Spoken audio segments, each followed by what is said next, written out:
Das bereits in 2021 auf Steam erschienene Aufbauspiel im Mittelalter aus der Ego-Perspektive schiebt ein Update nach dem anderen nach. Jetzt zum vermeintlichen Finale der Early Access Phase schauen wir mal rein, was sich schon alles getan hat und vor allem, was demnächst noch alles auf euch zukommt. Jetzt bin ich bereit, ein Dorf zu erbauen und gedeihen zu lassen. Für meine Leute zu sorgen und meine Kinder zu lehren, wie es mein Vater tat. Sie sind jetzt die Zukunft. So, wie ich es einst war.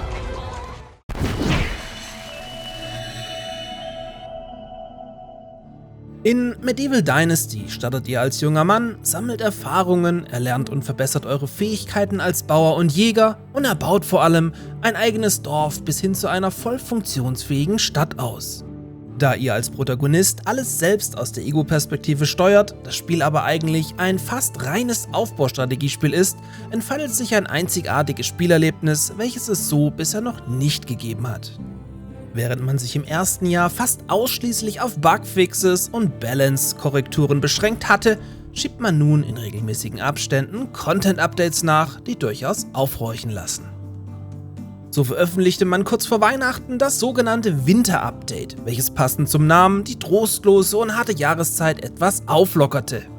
So konnten eure Bewohner nun Schneemänner bauen und sich mit einer Schneeballschlacht unterhalten, während ihr die Häuser mit neuen Möbeln und Wanddekorationen aufgewertet habt.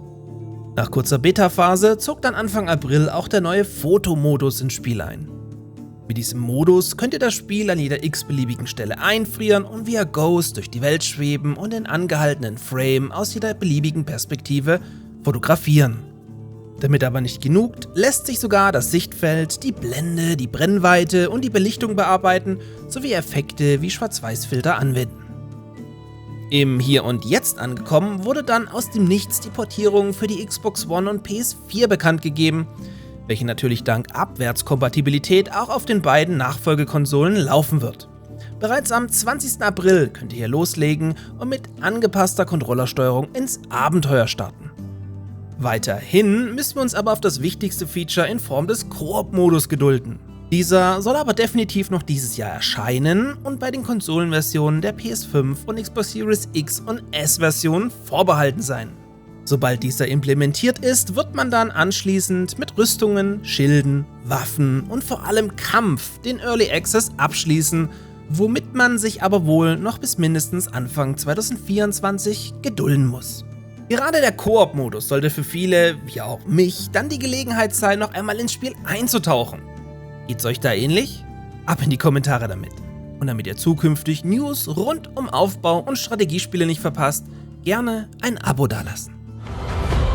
Nun liegt es an dir, deinen Weg zu beschreiten und eine erfolgreiche Dynastie zu erschaffen.